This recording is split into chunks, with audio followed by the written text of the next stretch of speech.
Good morning, everybody, and welcome to Agenda Read. This will be for the meeting for Wednesday, January 21st. Good morning, Chairman and Commission. Nicole, the good news for the meeting coming up? Good morning, Chairman, Commissioners. For county announcements and good news, we have that Excellence in Public Service Award nominations are open. They can be made through February 9th on the City of Wichita website, and we will be sharing that information on all of our channels as well. Next week is the final week for Real Christmas Tree Recycling, and we will have a short video about cold weather safety for with EMS, and then just a reminder that's not for meeting, but for today. Reminder that county offices are closed on Monday in observance of Martin Luther King Jr. Day, and emergency services are available always by texting or calling 911. Very good. For the agenda, it's short. We have a short regular agenda and a short fire agenda. We have on appointments a resignation for District Collaboration Board number 5. And a at-large appointment for MAPC, which staff is finalizing the recommendation for that. So we'll have a name before final agenda goes out. I think, Chairman, at this point, then you're going to convene the regular meeting. We'll go into, because fire has a tiny agenda item. It is basically one item is to take a resignation and do a reappointment onto the fire board. So we have that person coming in to swear in. So we want to get him on the way before we start onto the, before we start onto the regular agenda. So, Yep. So we'll start that right after B and right before new business. Right? It's okay. Then in new business, it's the Scott Wadle show, and he's here today if there's questions. So we have 2 zoning changes and then an amendment. The first zoning change is a rural residential district to a limited industrial district request at 45th and Greenwich in District 1. And then the second zoning change is item D, a request for a migration from single family residential designation to multifamily designation. And that is at 69th and North Broadway in District 4. So any questions on either of those, or Scott, any comment on either of those? Your briefing on today and Monday or Tuesday? Sorry. Yeah. Okay. Because of the timing, it got split up. So we've done one so far. With the other ones just scheduled. And then item E is the short-term rental code change. You want to talk about that? Any questions, or do you want Scott to cover something today on that, or are you up to speed enough? Anybody want more information on that? Sorry. Scott can do it quick. Yes, sure. Absolutely. Go need And or a joke. Yeah. Okay. PowerPoints are 30 minutes at a minimum. That's our minimum. Yeah, when it comes to short-term rentals, so currently short-term rentals are not permitted per the zoning code in the unincorporated county. So what this would do is this would make them a legal use. Property owners could apply for an administrative permit, which is an even faster way of doing it, which doesn't go to the MAPC, doesn't come to you all.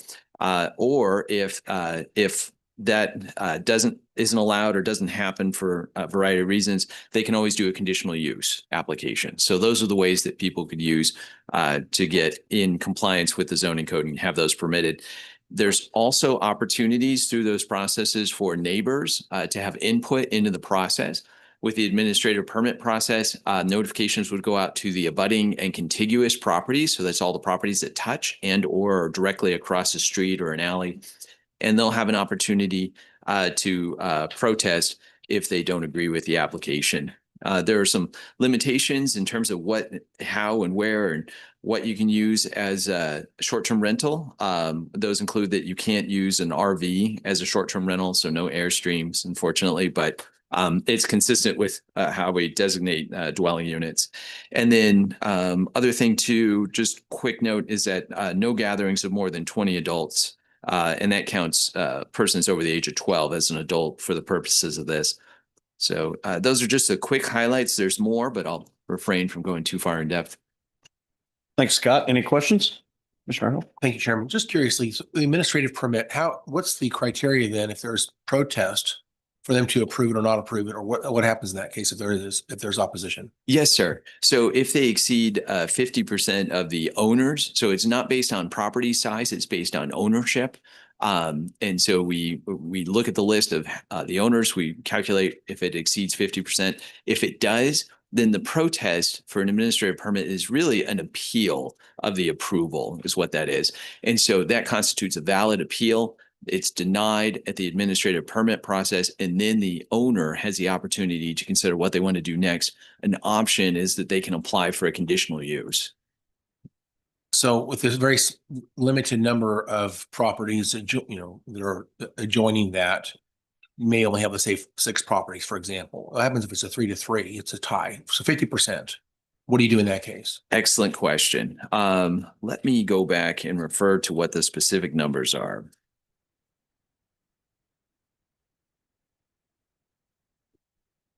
Sorry, it will take just a moment. Does it require both occupants each one? I would assume he has two names, up to 2 names per residence to file the opposition of that. If they disagree, what happens? Yes. I could certainly continue to look that up, but let me get back with you, sir. It'll take just a moment to look this up. We can brief this later if you want. Sure. And it's on the agenda. That's fine. I probably will have some questions anyway. So let's just get together and chat about item E, please. Certainly, Thank will you. do. Mr. Martin. Thanks, Mr. Chairman. So is this about short-term like occupancy to live? Or does this mean even a gathering, like an event? Sure. Great question. So this is like a VRBO or an Airbnb. So if someone's going to rent that out for a duration of less than 30 days. It's not a event. No, not Up for an evening. no. Although we did brief this at the same time as we did event centers, and I do want to let you know that that just went to the Planning Commission just yesterday. So that'll be coming to you again shortly. MAPC did do the short-term rental policy that's we're getting ready to vote. Yes, sir. Is there minutes from those meetings and was there anything we would want to know about their meetings in terms of concerns or controversies that maybe I don't know if it was a unanimous decision or not, but I'd like to have that data as well. So Okay, absolutely. We typically attach the minutes, so I believe that they are included. I'll verify that. all right, But thank you. yes, sir. Thanks, Scott. You bet. Next item F is the bid board. There's 2 items for bid board. One is a care manager software component for ComCare. That was single sourced out. And item 2 was a clinical lab services for Regional Forensic Science Center. And Rusty, that's for the coroner's office, correct? That was the second item. Any questions on either of those? Commissioner Arnold? Are those continuing services and things we've already had in the past, or either one of these? The Rusty, help me out on this. The Regional Forensic Science Center, we had a vendor that quit or got out of the business. So this is a replacement for a vendor on item 2. LabCorp, yeah. The lab services, is that a new need, or is that something we're just? Thank you. Any other questions? Thanks. Once business item on consent, that's item G. That's a modification to DAB 3 to go to every other month instead of monthly, and the rest of it's routine business on consent. Okay, go ahead. On the final agenda this afternoon, second consent item.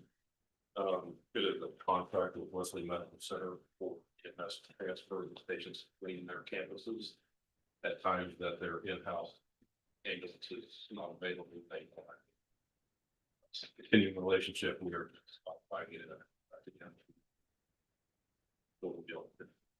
Satisfactory to EMS and everybody, right? And Chairman, I did have one other thing. The questions Commissioner Howell asked to Scott. I looked through the code language on that. From what I can tell, it has to be greater than 50% for the protest to be valid. And it would be all owners, which is similar to how we treat protest petitions for zoning cases when they come in front of the commission. So that to answer those questions, but let me know if you have any other questions on that. Rusty, on that EMS contract with Wesley, are we all the conversations that we're retaining with Wesley and EMS, are all that settled? We're clean slate moving forward? Yes. This has been an ongoing relationship. They call when they need transfers, and EMS makes the transfers. It's advantageous to the county and the EMS to have that in a contract so that the change is spelled out. The time frame that they're allowed to come for these non-emergent, so they can manage their resources better through contraction. Is Wesley still doing their own service? But they still has their own in-house operating under their license. And they do the bulk of their own transfers on those occasions. And we have the same relationship with Ascension. They have in-house ambulance transfers between their campuses, but on the occasions when they are tied up and can't do it, they call EMS does it. That helps. Thanks. Any other questions? And I don't know if I went over the fire agenda. That's just basically an appointment for the Fire District Advisory Board and one resignation. So that's a short agenda as well. So that was it for agenda item. Okay. Anybody have any other questions about the agenda? I know Dr. Stedman testified. Did we get into this? Did you hear the result of her testimony? She did, and Rusty can help me on this because she emailed both Rusty and myself. My recollection was that it went well, but some of it was she was having to kind of re-educate what the bill was, what it did, because I think there was a little bit of confusion and kind of just a little bit of a memory lapse on what that bill is. But she was able to kind of educate and just tell them what the bill is. And other than that, I think she said it went fairly well. Plus, I don't know if you would have anything. I don't think there was any opposition testimony. Neutral testimony, but no. We'll have to follow up with Jason, Jessica. If there's anything else that they. Any other? She did say that she had the local school students and somebody from these who that are the teachers testify on behalf of the list. Any other agenda questions? Is there any other issues any commissioners would like to speak?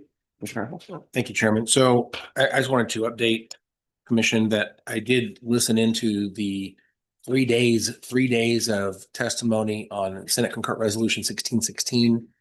That's the 3% cap constitutional amendment on assessed value. There was a couple of points I would make that never came up during testimony by the proponents or the opponents. And I think that two of these are largely misunderstood by virtually everybody involved in the discussion. I don't think they know the effect. And again, I provided some data to you guys on Wednesday. I had to go through that pretty quickly. I'm going to replace that data with actual data from Sedgwick County. Our historical data going back 2 or 3 years, and Deanna, our appraiser, is working on providing that data to me so I can actually rerun that data, the spreadsheets with actual data from Sedgwick County. I hope to have that soon, hopefully today, if possible. She's working on getting that to me. But the two things I think that people do not understand, which are very important to this, that is within a classification of real property, that every parcel potentially will have a different assessment rate. In other words, the Constitution stipulates the assessment rates for different classifications of property.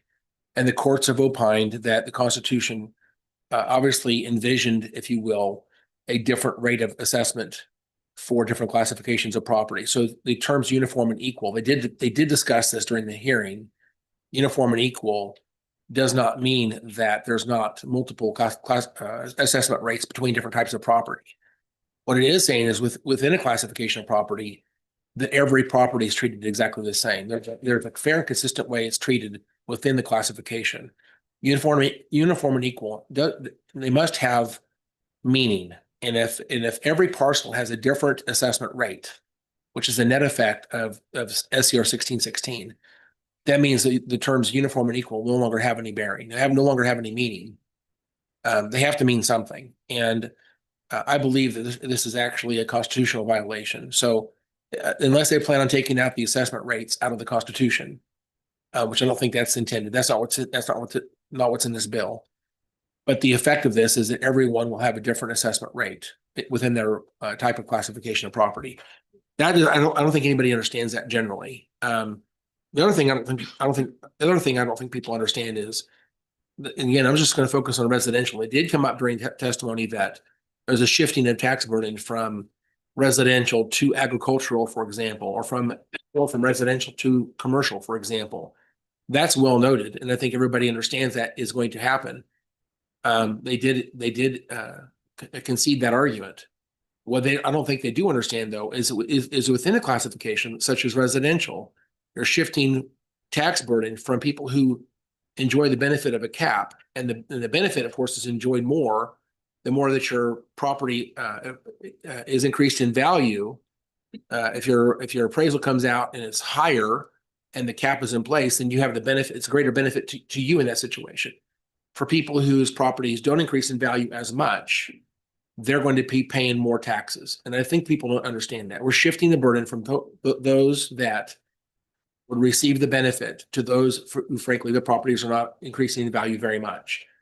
And I will prove that with Sedgwick County data. But that to me is when you understand we're actually increasing taxes. The only other way to do this is to not actually fund government above the jurisdictional assessed value growth rate. Now, again, on a 3% cap on my data, I showed you that the jurisdictional assessment about the jurisdictional assessed value growth was 2.1%, not 3%. It's less because you're averaging in properties that have less than 3% increase. So when you average all those together, the end of the day, the total assessed value growth for the jurisdiction is less than 3%. If you exceed whatever that number is, you're beginning to shift the tax burden to people who have less than 3% growth. And so that's the problem. And I think when people understand that this is increasing taxes on many people who don't see a 3% increase in their property value. And then there's a few other caveats to this bill I think are really very alarming. Which I don't know if you want to go into any of that right now. But as a consequence, we met with Jason Watkins this morning and a Zoom call with Tanya and Tom Henry. And Jason agrees. I think what we need to do is if there's consensus amongst the commission right now, we'll get that data. We'll run the numbers, have Lindsay verify my math. We'll write a white paper, try to make it as easy to understand as possible. And we'll present that to the commission here on Wednesday for final approval and get Jason to disseminate that to the Senate specifically because this ball is in their court. And I want them to understand these points because no one during the hearing brought these points up. So with that, I want to make sure that we have a consensus to execute that plan and have Jason get this data out based on those 2 points especially. Commissioner, can I add on? Jason he wanted to send this to the entire legislature, so right. House and Senate. Okay, yeah, even better. Thank you, Commissioner Howell, and appreciate the work you've been doing on this. And thank you. I missed the presentation at the commission meeting. I had to exit for that. And so you walked through that with me yesterday very well. And it's kind of, I'm glad you're saying we want to do a simpler white paper because all the data is valuable, but I think people get lost in it. So I agree. And I encourage, let's make sure that it's as simple to understand white paper as possible because the points are incredibly valid, but to get there is a lot of data confusion. So what I'd like to do is to have the white paper basically summarize those points in very simple language. If they want to go deeper, I'll have the attachment. They can look at the crib notes or how do you say that? The notes on my spreadsheet, and I'll provide the data from Sedgwick County if they can see real data to see how this actually would work. And I think when they see the data, if they want to go deep, they can, but if they want to just hear the conclusions of why this is not going to work. And by the way, out the gate, because of the rest of this bill, if it was to pass in its current form, I would speculate Sedgwick County would have around a $6 million increase immediately in our next budget cycle to simply fund our current government level. unless you want to cut literally $40 to $50 million out of our budget, next budget cycle, we would have to have about a 6 mil increase. So it would be a drastic change in how we handle mill levy rate here in Sedgwick County. So there's a lot of things to be alarmed about right now. I want property tax reform like everybody does. I want fairness. I want reform, but this is just not the right way to go. I'm sorry. That's If the commission's okay with what Commissioner Howell just laid out, do we want to do that on legislative items or do we want a new business item? That's up to you. Okay. Chairman, do you care? either way. Okay. I think legislative items is fine. I'm okay with that. I might just suggest, if we have a draft, maybe we could present that at staff meeting on Tuesday to then, get adopted on Wednesday, if that'd be okay. Could we also include what 6 mils would cost the average taxpayer on $100,000? Just because, we are only on 25% of that total tax bill. So I kind of want to have a full picture because, going to be schools and cities and, they're going to be going through the same thing that we are as well. I can present that, but the reason that the 6 mils would happen is because these property values are being reset to 2022 values in the bill. So but what we're 20, the appraiser's about to send out the valuation notices March 1st this year. I'm going to receive a valuation for this current year, January 1. That notice comes out. They'll send that out March 1st. But imagine, if you will, set that back 4 years ago. By the way, we had 2 really big years of high inflation in 22 and 23. Add that together, is about 13% inflation rate. So by backing this up to 2022, you're taking off that 13% increase. And so that's the consequences. If you lower everyone's property value back to 2022, that's the reason for. So the mill levy rate increase simply gets us back to the same taxes we are now. So it would be a tax increase, yes, but it simply gets them back to where they are today. It brings the tax dollars back up. So mill levy goes down, tax dollars goes up anyway, unless you want to cut $15 million out of our budget. I don't know how else you would handle that. So Well, and anyway, Commissioner, assuming we would want to fund the sheriff or whatever, we would have to have about a 6 mil increase. Well, and Commissioner, if I could add, I think one of of course. the, Sorry, Lindsay, go ahead. sorry. I think one of the most significant parts that has jumped out at me versus what's been discussed previously is this is no longer restricted to just residential property. It's all property. And so when you start thinking about those implications, as Commissioner Howell mentioned, about going all the way back to 2022, resetting values to that level, there's, or as he has pointed out, maybe less, a 3% cap, but they can statutorily change it to whatever cap they want it to be. There's no guarantee about new properties and what happens to those.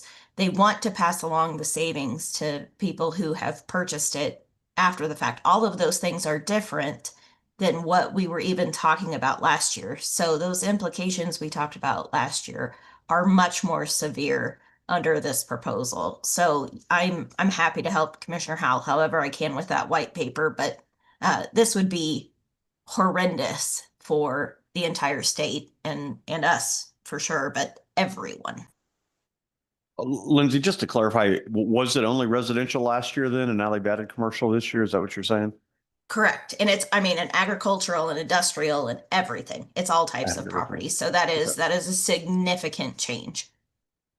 And 3% is a maximum. The constitutional amendment envisions statutorially they can lower that down to 0. I presume they can't go below 0. I don't think, but 0 to 3 is the range. We assume it would be at 3, but I think that's a big assumption. It also allows for exemptions to be determined by statutory language on the trigger that would reset your assessment value back to market, back to 11.5%, for example, on residential. They can exempt out, for example, say you wanted to add a room onto your home, and say it was a $50,000 addition. They might have it set up so that if you didn't exceed, 35% of your home's value on your remodel, that it would not trigger the assessed value reset, if you will. The only thing that actually is going to be reset would be new construction, because transfers are passed from a seller to a buyer, and things like remodels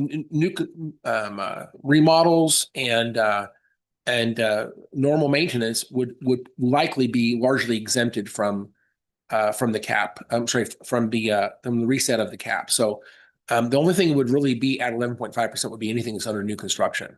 So that, by the way, in part of the testimony, he talked about the billions and billions of dollars of reduced revenue from different classifications of property statewide. So they all know this is a significant tax cut. What they did not address was that every governing body would really have to have the hard decision to increase the mill levy rate to recover the tax levy back to where they were literally last year. We have about a $220 million tax levy. If suddenly our tax levy dropped to $170 million, what would we do? Would we live with it, or would we raise the mill levy to fund things like 911, sheriff, EMS, roads and bridges, and other, whatever else we have to fund? Would we fund all those things by raising the mill levy? We have a $50 million loss in our $220 million tax levy. What would we do? Well, that's the question. If you think we were going to live with that, then right, that's a tax cut. But if we recover that by raising the mill levy back up to get that $220 million again, we're just playing a math game. We're lowering the assessment rate and increasing the mill levy rate. What's the point of that? It doesn't really stop taxes. It just changes how the formula works. And the net effect of that is you're shifting tax burden from the people who can actually probably more afford it to those who can least afford it. And that's the thing that should give everybody an alarm here. And you're violating the Constitution. Everyone has a different assessment rate then. So I know that's wonkish. It's detailed, but those are real. That's real problems with this law. Any other comments, questions? Tanya, just to confirm again, you're going to discuss this on legislative agenda, right? Okay. All right. We don't have anything else. We'll see everybody Wednesday, January 21st at 9 a.m. Thank you. See you.